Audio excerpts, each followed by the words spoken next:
Welcome back to Redefine Parenting with your host, Venu Keller. We want to welcome you to Spanglish World Network and her network on Zingo TV, channels 250 and 251. Zingo TV is a free app that can be downloaded on iOS and Android devices. While you download, make sure to rate and leave a comment. Zingo TV is also available on Google Chromecast, Amazon Fire and Fire Sticks, Roku and Roku Sticks, and all smart TVs 2016 and forward. Redefine Parenting is a revolutionary approach to nurturing our children. Venu will bring you live experts, transformative insights, and a fresh perspective, all aimed at helping families worldwide truly understand their children. Together, let's give them a childhood they won't have to heal from. Hello and welcome to everyone. I am so thrilled to have this guest. I'm honored to have this guest. I met this man a few years ago. He presented on Tony Robbins' stage many, many times. And I've had the privilege of getting to know him, knowing his heart. And it's, I've been trained by him about videoing and how to present yourself on video. And so I asked this guy, as my friend, would you please come and share with my audience, to parents, anything that you have, because everything this man talks about is pure wisdom. And so here we have Todd Hartley on our show tonight, going to be talking to us about how we change our child's mess into our message. So Todd, thank you so much for being here tonight. Oh my God, you kidding? It's an honor to get to do this and to help parents around the world support their child so that child can become a very productive adult. So cool.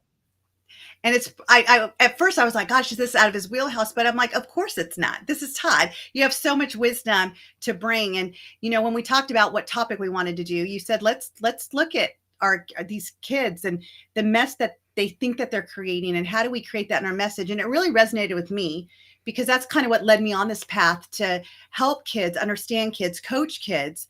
Because when I was going through my stuff, being bullied, and I was suicidal and I was self-harming, and my mom sent me to all these therapists and everyone wanted to medicate me.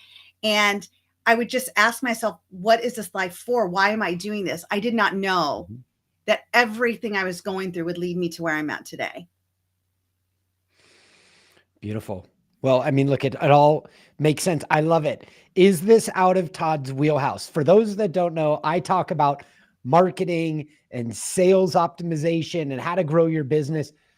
But the real first topic that I went through for the first maybe 30 years of my life is struggling with attention disorders and learning disabilities. This is my primary topic, the one that I really want to talk about on stage, and the one that my next chapter in my life is going to be devoted to. So thank you for asking me to do this with you.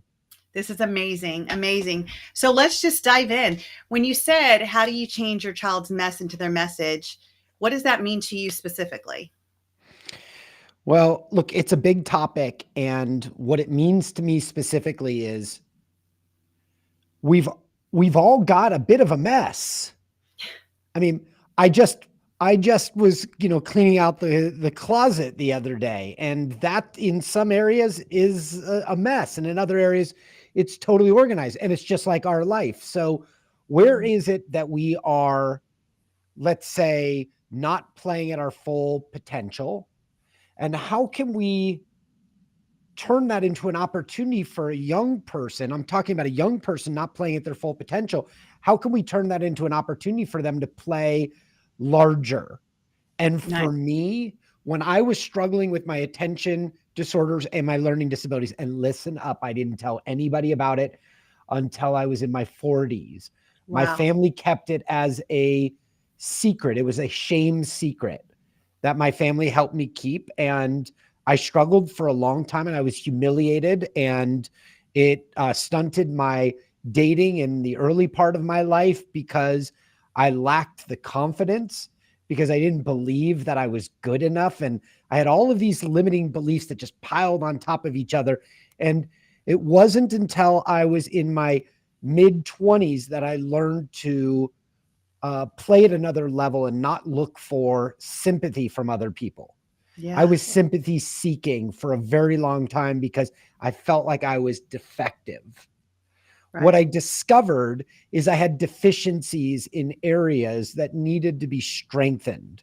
I needed to strengthen my weaknesses and develop my strengths. And once I did that with reading, which I in my 20s had a very hard time reading.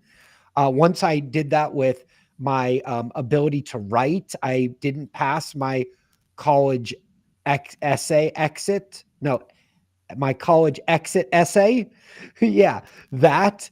And I really struggled for a long time. I wasn't supposed to go to college. So the real trick is we have to help our kids get reconnected to that champion inside that's Yes. willing to exercise on a daily basis in areas where they're deficient.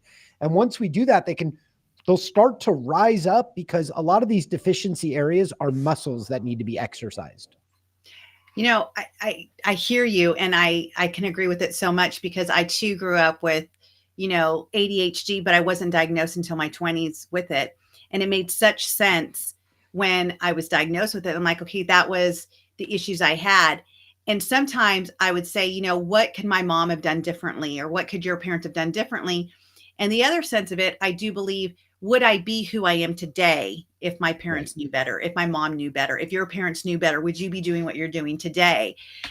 Because it's through the struggles that we've had with the way our parents have raised us and through what we have done that we are able to do what we're doing today. And for those parents that are listening that see their kids, like my twins, um, you know, well, 3 out of our 6 kids have dyslexia. You know, I think all 6 of them have the title of ADHD. And yet it's exactly what you said. It's looking at what are the deficiencies that need to be strengthened and what are their strengths that I can encourage to be even more strong. So look, I love the topic. Let's just talk about one type of dyslexia, like with numbers. When I all of my math classes were waived because I was a bit of a numerical train wreck. Okay, and and I grew up in an era where there weren't accommodations for people with learning differences. In fact, I the school treated me as if I was a bad kid. Mm, And I would often, my seat in the school was in front of the principal's office. wow. And not because I was a problem child, not that I was getting into problems or fighting or, doing drugs. It was that I had a really hard time keeping up in school and they didn't have a place for somebody like me. It was Mm, too new. So the kids that I met were all the kids getting in trouble because they were waiting in line to meet with the principal. So what is it that changed that? When did I start to organize numbers? Well, when I was in college, I applied for a internship at Apple Advertising. Apple was not like a competitive thing. It wasn't like kids were going out for this. And I got accepted. And so I showed up and I was the only intern at Apple Advertising in that department. And my job was to take the phone book, for those that can remember the phone book, and yes. transfer these numbers over into a ledger. So all day for the summer, I took numbers over here, transferred them over into my head, and on the other side of the desk, I wrote them down. And the gap between here and here, when it went through in my head and over to here to the pen, was where I started strengthening this muscle Wow. to organize the numbers and double, triple check. And you would be surprised how quickly the brain will rise up to its moment. And by what does Tony Robbins say? Repetition is the mother of skill. The more repetition you knew that I got over here to over here, it allowed me to organize so I didn't embarrass myself.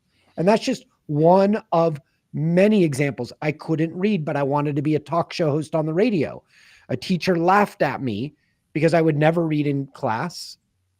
And how could you expect to be on the radio if you're not willing to read in front of people? And that was humiliating to me, but it exposed something beautiful, that I was playing small and I wasn't developing myself and being honest and direct enough with myself to put myself through the exercise. So what did the exercise look like?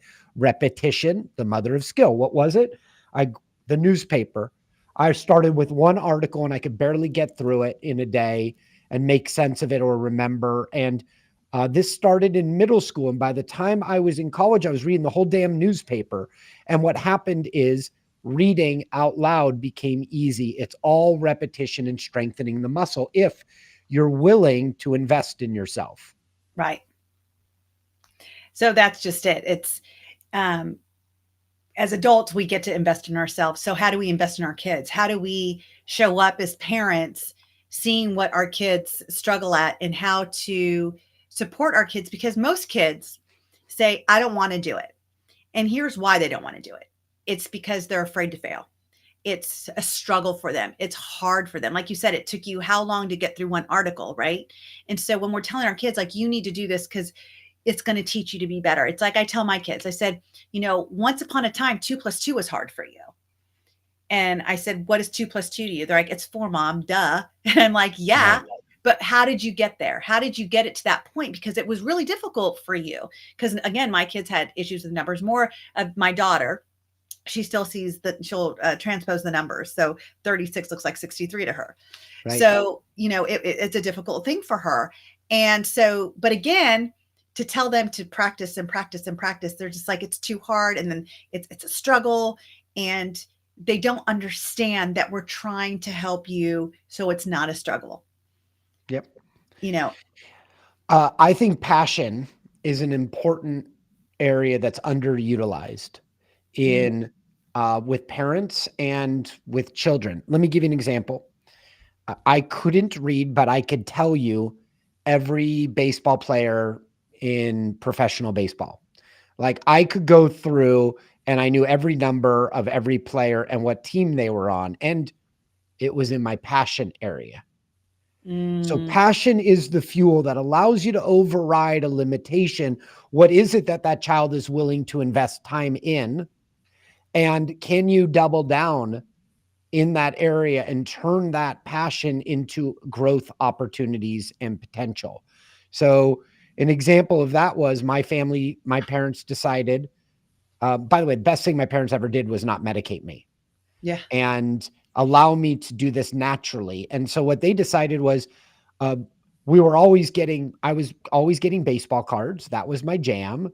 That was my passion. I had attention disorders, but surprisingly, I could spend all damn day on something I was interested in. But if I wasn't interested, I couldn't pay attention. So my parents just looked at it like mental gym.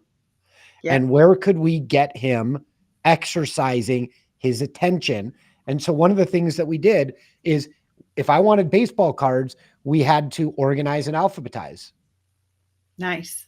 On every team, they had to be organized and alphabetized. And what did that do? That strengthened a focus muscle in a passion area that allowed me to pull it over and apply it in areas later on when I was older, when I wasn't interested or passionate. But I developed that muscle. Does that make sense? Yes. It's exactly what I talk about. So I have a video program called Crack the Code to Parenting. And in one of the weeks I teach them, it's all about taking their strengths to strengthen their weaknesses. And that's exactly it. I said, find things that they're good at. Find things that they have that passion, that desire, yes, that want so bad. And then use that to strengthen that deficit, that weakness, whatever it is, and it's exactly what your parents did to you. They saw your love for baseball, the baseball cards, but now we're going to strengthen the areas that you lack in or you're not as strong in. Right. That's exactly what I teach parents. And that's what we need to do. Is a lot of our kids have hobbies. They love, like my daughter's an artist. She loves to paint. She loves to make a mess out of pens and paints and whatever, but that's one of the things that we did to start when she was smaller, to learn colors, to learn her colors, because she was really into it. So we would start to get her to say, okay, well, if you want to do this, you need to find the blue and the yellow. And so what would she do? She would start to, nope, that's not blue. So you can't do it. That's not blue. And so we did that. And then all of a sudden she was able to start picking it up and remembering the colors, because we started making that memory match. Yes. I love this. I am I got significant help from the SALT Center at the University of Arizona. They're the nation's leading academic support program for students with learning differences. And today I'm on the board of the SALT Center, and I'm incredibly honored. They changed my life. And one of the things that I discovered in this process was that I needed to strengthen my muscle in showing that I was interested in things that I was terribly disinterested in. Mm. And my my advisor, so they have learning specialists that study each of the students and help you come up with your own. SALT stands for strategic alternative learning techniques. So I came up with all these alternative learning techniques. Like what student couldn't benefit from discovering that there's alternative techniques and they can choose the ones that work best for them and apply them. And once I started doing that, to give you an example, now that I set this thing up, is I was struggling with paying attention in classes that I really couldn't care about. And I know a lot of kids feel that way. So my learning specialist said to me, hey, I know you want to be an investigative reporter. When are you going to start investigating? And I said, well, when somebody hires me. And she goes, you mean you're going to wait to learn how to do that until somebody hires you? And I said, well, I mean, that's when I'll get going. And she said, why don't you use the time in class to start investigating what's going to be on the test? Mm. And that for me was light bulb moment where I was like, wait a minute, you mean I can get really good at what I want to do and practice when I'm in class, which all of a sudden made class interesting and important. And my grades went from barely staying in college to the rest of the time in college getting all A's and only one B. And I'll tell you right now, I never got A's or B's outside of sports. Wow. So it was all about the psychological opportunity that I had before me that was related to my passion. And this is why I believe that the passion is the fuel that'll help you overcome any obstacle. And parents should be helping that child cultivate a level of passion that would put it in areas that they're not interested in and allow them to succeed. Yeah, I agree. And I feel like schools can really support this too, because a lot of the kids that I do have the privilege of coaching, a lot of them don't know their purpose. And that's why parents contact me. It's like, can you coach Right. my kid? Like, what's their purpose? What's their passion? Right now, kids need to know what the opportunities lie ahead of them. Like, we're in a different world. Right. That's why I love taking your classes. I love hearing you talk about like videoing and marketing and stuff like that, because you stay up with like what's coming up ahead and what do we need to look for and what's going to be the new wave of things, of how we do things. And 20 years ago, we wouldn't be talking about this. No. We weren't talking about social media. We weren't talking about videoing. We weren't talking about headspace and how to, speak the right words of, AI. Like, what was that? And so us as parents, the more that we know, the better we can do. The more we start to understand our children and understand how to help them with the opportunities that are out there.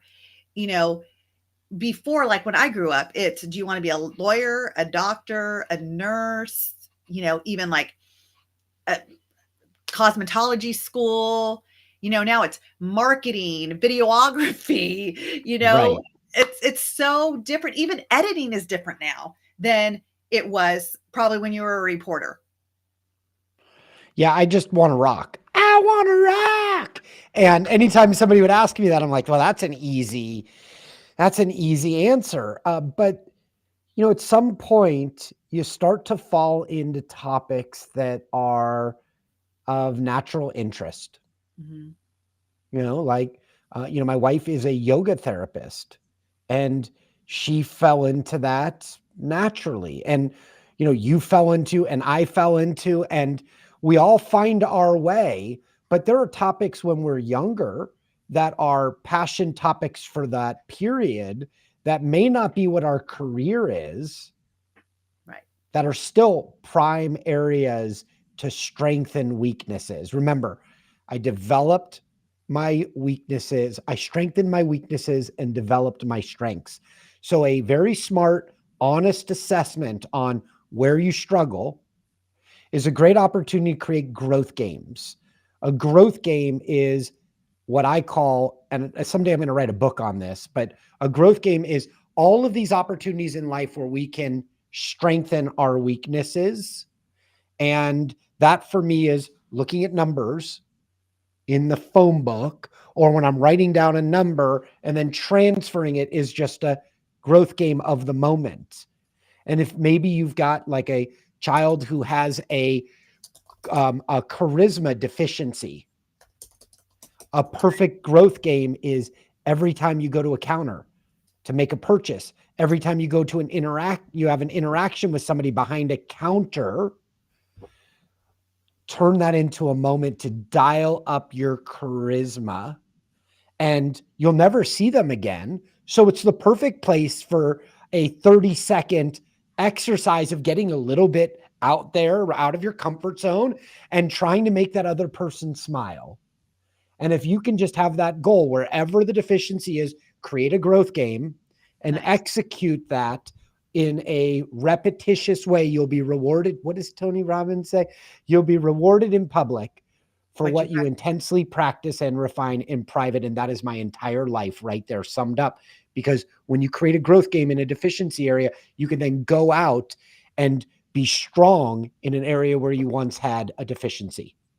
I think a lot of parents, though, don't even realize it when we're in the thick of it. You know, like I've said this before, I get very vulnerable on my show, and there'll be times people are like, oh, I bet you your family's so great and so peaceful. And I'm like, mine, not so much, not so much, you know, but again, it's what I practice now. So, you know, I have 6 kids, but the twins are 11. They, you know, the kids are out of the house, but the twins are here. And they're constantly battling. They're at that age. They're starting hormonal stuff, you know, and it's a boy-girl twin, constant bickering. And then they'll have hours of best friends, and then they'll bicker and bicker. And so here I work with other families, and I'm like thinking, what? It just dawned on me. I'm like, why am I just sitting through this and going through the pain of this? Like, why am I not doing something as if this was a client? And so all of a sudden I came up with a strategy, just the top of my head, and it's working. And it's working. Beautiful. What is it? So I tell them, I say, you know, the minute they raise their tone or like, shut up, I'm like, wait, because we have a theme in our house. First of all, it's called loving kindness. I said, that's not loving kindness. So what I need you to do is take that tonality, take whatever you need, go to your room, and you cannot come out until you find a solution to do better. Yes. So they come out, I got a solution. I said, okay, what's the solution? They said, I need to take a breath before I tell my sister this, or before I tell my brother that. I said, okay.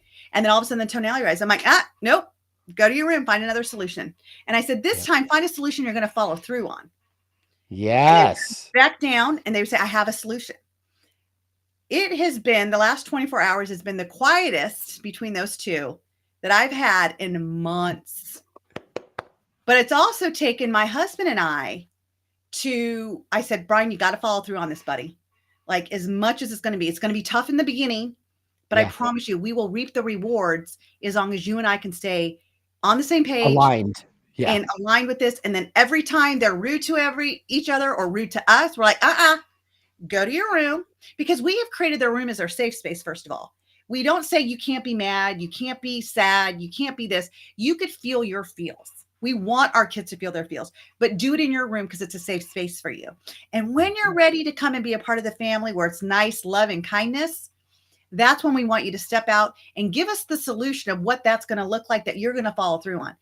And I'll be damned if it's working. I'm like, but I'll tell you, because this is what most families go through. They don't realize that they have the power and the wisdom in that moment. And I remember a story that Tony had said about his own kid, because all of us are like, you know, his son was doing all this, and he's Tony Robbins, and why is his son doing all this? And he realized he wasn't the one to fix it or solve it, because it was his kid. He was emotionally evolved.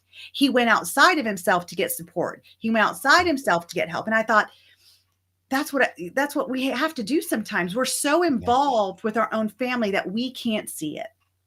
Right. Right. The closer we are to the light, the more blind we are, right? So it's in marketing, it's the same thing, by the way. Like sometimes I'm laying out my own strategy and I struggle because I'm too close to it. Yes. So I have to turn to a friend in my agency and go, yo, help me through this, right? So I mean, it's like this in almost every scenario. And I love that you, following the SALT at the University of Arizona model, you came up with strategic alternative techniques. And that's a great opportunity for a parent when the first one doesn't work, come up with a strategic alternative.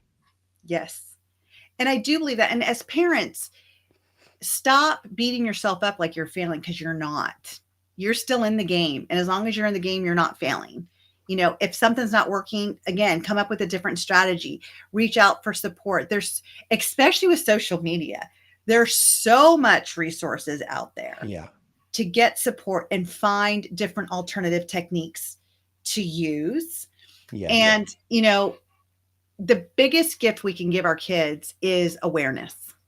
It really is us being aware of what they're doing, us being aware of what we're doing. And again, is how do we take that mess and create a masterpiece? Right. Right. Well, look, my mess is part of my life work and Mm, will be. It will be forever. And I'm excited for that next phase. You know, I'm probably going to be teaching sales and marketing for the rest of my life, but I also want to teach, you know, how to overcome your learning challenges. And I also am working on a book right now with my wife on how to reconnect in a relationship and find intimacy together. Like, yes. what are the secrets to reconnecting and with your partner and quickly regaining your intimacy? Like, I think that's like one of those great topics that people don't discuss enough. So I'm excited for the opportunity, but I think my mess is my message. And the truth is, I think there are a lot of people, a lot of young people that are struggling right now. And if they confront the struggle with parental support or the support of an advocate one way or another, that struggle can become a strength. Yes. And I mean, that is my whole life story is, um, by the way, my parents, as I mentioned, would not medicate me, but I was in all the slow kid classes with all the medicated kids who were barely awake. And my parents would take me to a therapist.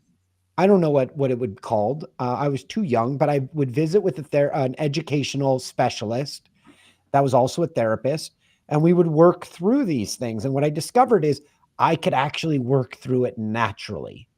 And Nice. in doing so, I became stronger because I wasn't dependent on some substance. I was dependent on me working through things with substance up here. And that changed my brain entirely. And really, all I had to do over over a very long period of time was develop those skills, and eventually they became strengths. Nice. Nice. And you know, so we do have our kids on the medication, the probably the lowest dose we can. And what we've realized is when they don't take their meds, they're frustrated. They can't concentrate. And I don't think they have the attention deficit, because I've seen them have attention on areas that they want to. But I also feel that the medication has worked for them. But my hope and my husband's hope is to get them off. And I had Dr. Cowan on here, the one who wrote the book on the elements, the 5 elements, the fire child, water child. I've had him on my show. Great guy. And he gets his patients off of it. Like, he works with ADHD clients all the time. And he also sees our strengths. And so we're going to be working with him hopefully soon, because we really want to get our kids off the meds, right? We want to be able to train their brain to slow down on Yeah. its own and not need medication to slow it down, because that's really what we're doing. We're slowing down, and they're not zombies. Trust me, they're still off the chart, but they're able to concentrate more and get more done, and they're more productive, because as soon as we did that, they jumped 6 reading levels. They Yes. were stopped failing their classes. They were doing well. But again, I don't want that crutch. It's like you said, I Right. want them to use a substance in here, not have a substance to Yes. create the substance. Can I give you just my insight on Yes, attention please. disorders? Okay. So, the SALT Center has a big focus on attention disorders.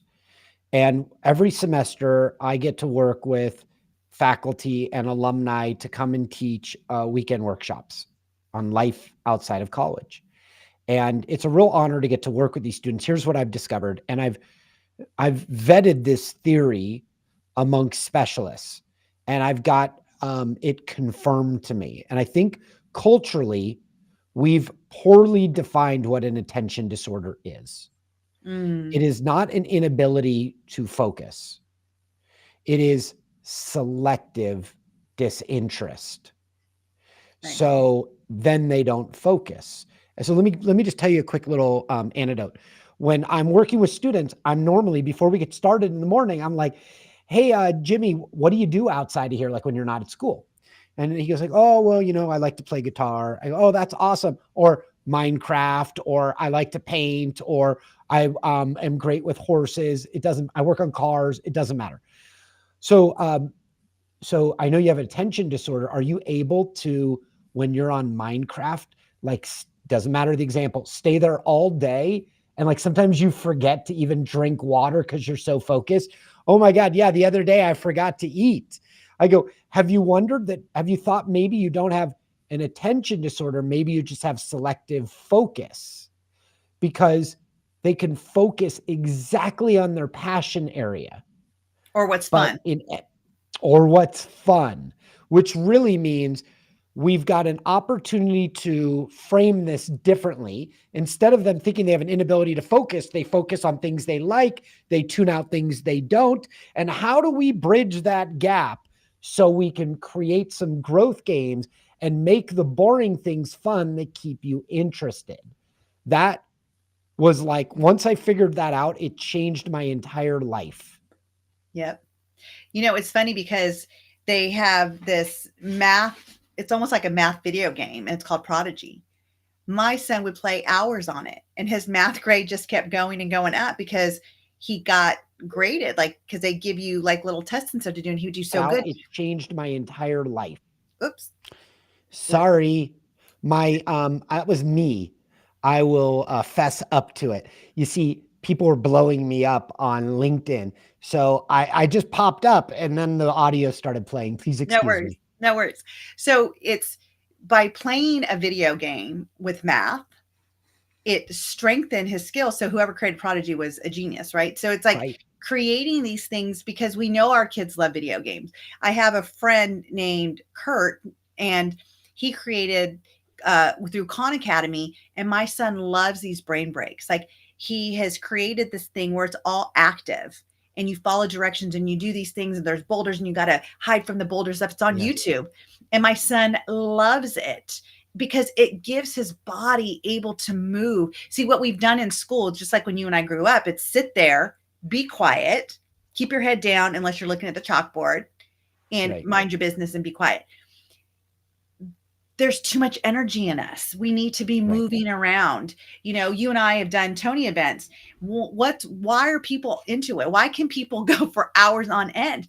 He has us moving around. He has us jumping up and down. He has us, integrating the learning that we're getting in that moment instead of just writing there and taking notes, there's part of that. And so what I've learned just being at these events and what my brain's been able to absorb, because again, I have the ADHD too, and I'm not medicated. So how am I able to absorb it? I have to move my body. I have to move the energy around and not stay planted.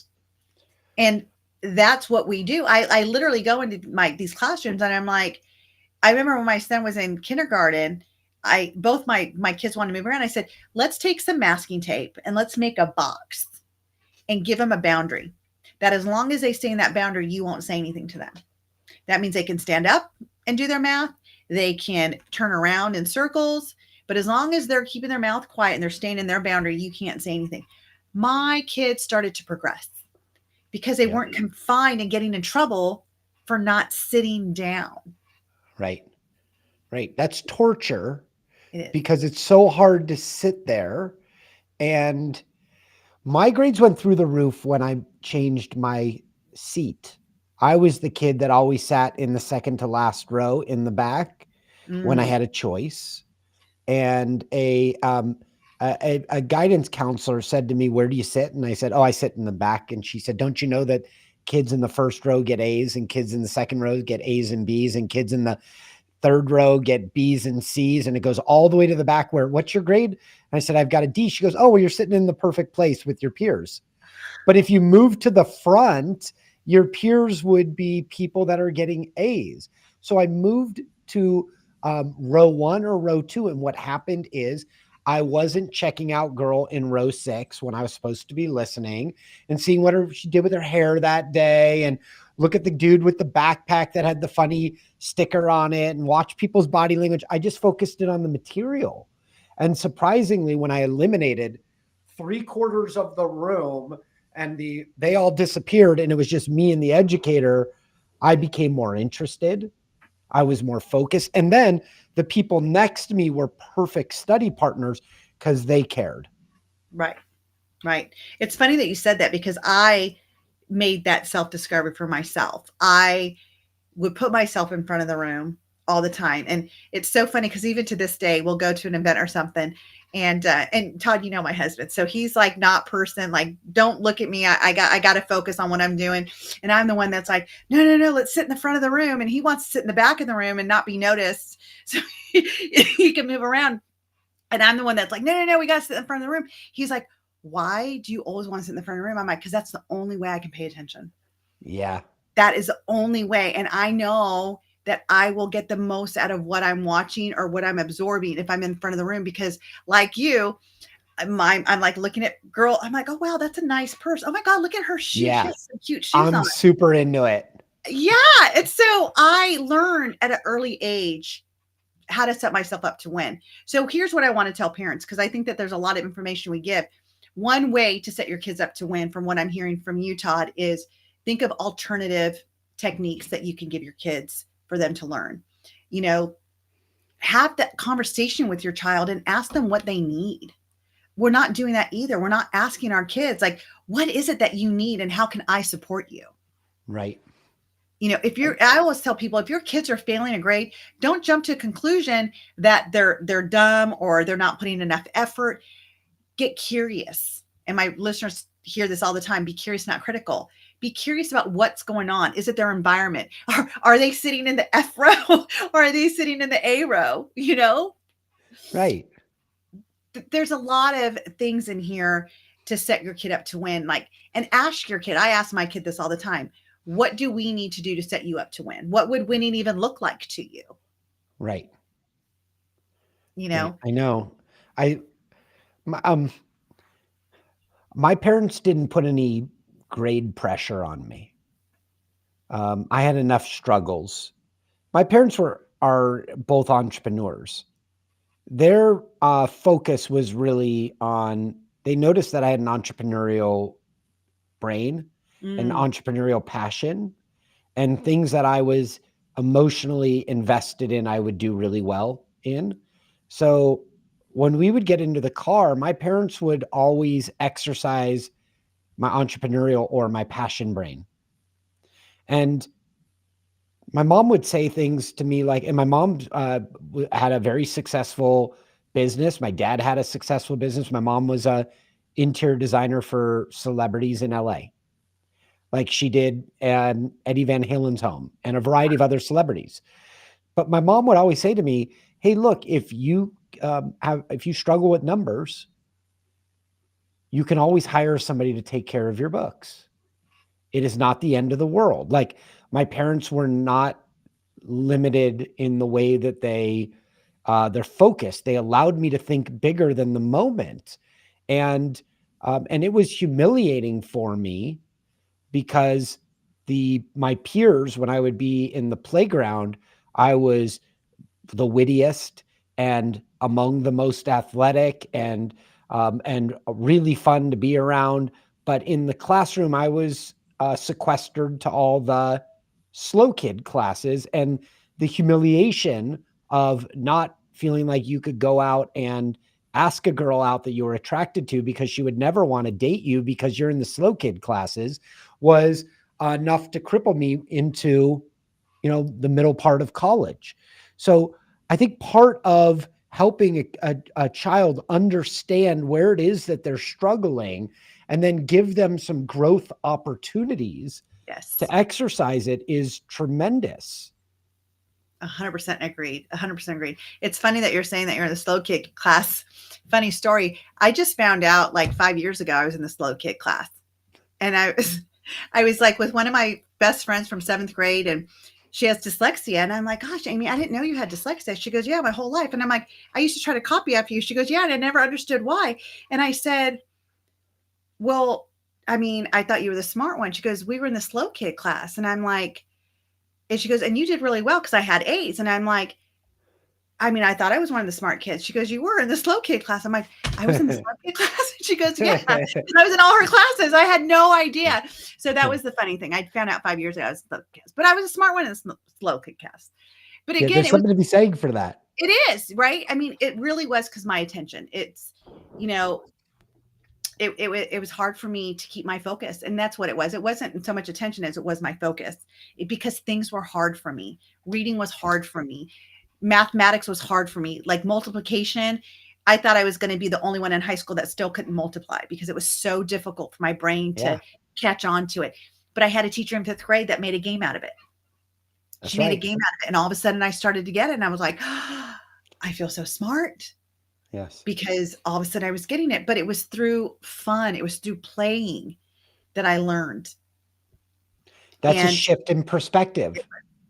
That's changing it from being boring and painful to joyful and an adventure.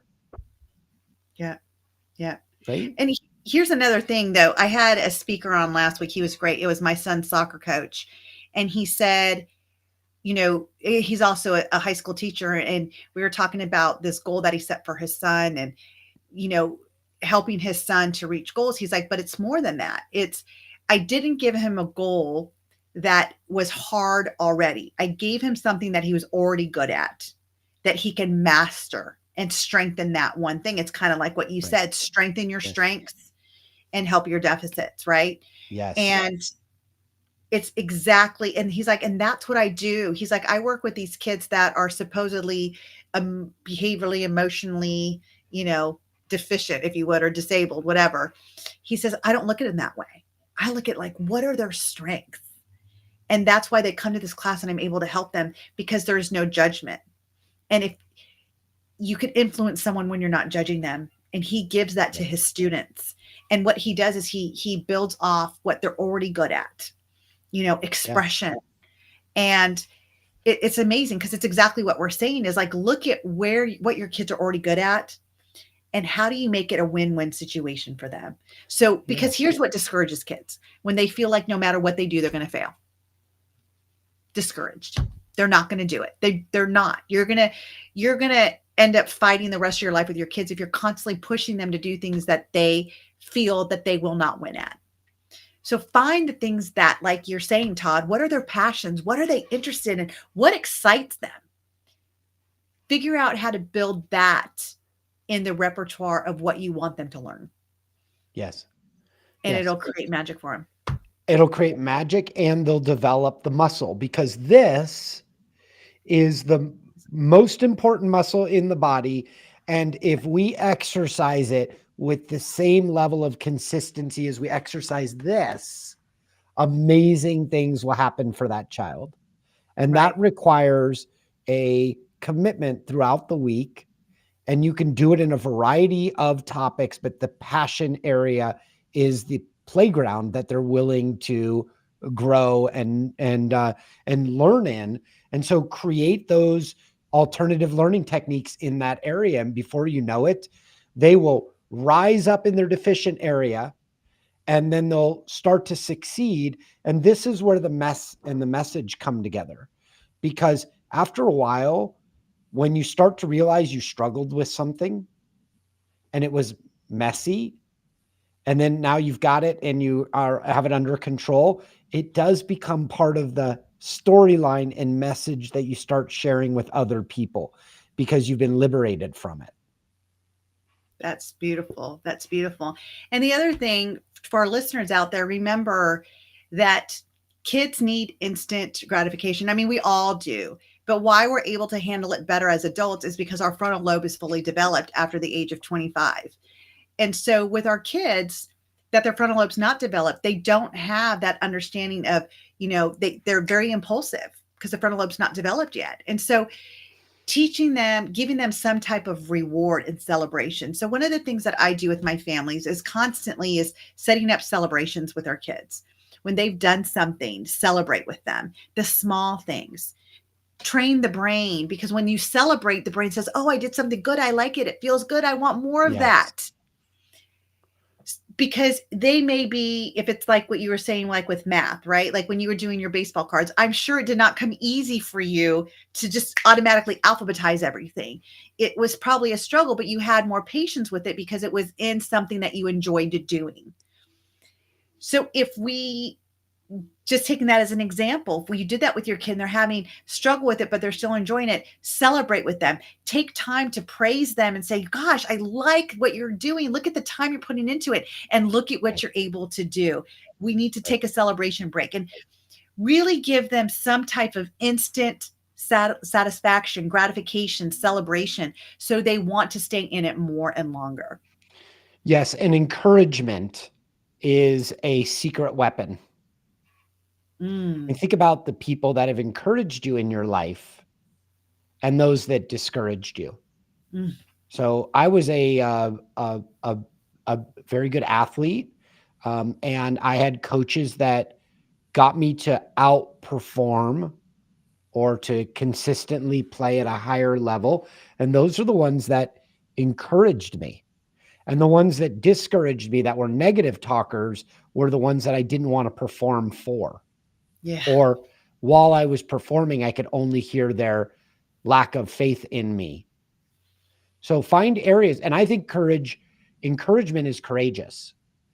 As an adult, it may feel hard to do, but it is the right path. Find opportunities for encouragement, and you'll be surprised how they respond to it, because even a celebration is encouragement. Yes. It's stopping and celebrating the breakthrough and the transformation or the completion. And well, anyway, I just think it's a lost value in our culture, encouragement. And even with adults in the workplace, if I discourage, I get people that underperform. When I encourage people, they're willing to work longer hours. The finished product is going to be better. And they're also going to feel great about the job. Right.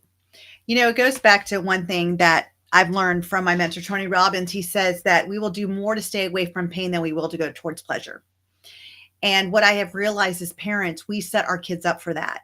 The minute that we're taking things away versus like, you have this, what do you want to do to keep it? Versus you can't have it until you do it. Right. It's that, or that punishment, like you're punished because you did this versus you need not do that because look at the rewards you get from it.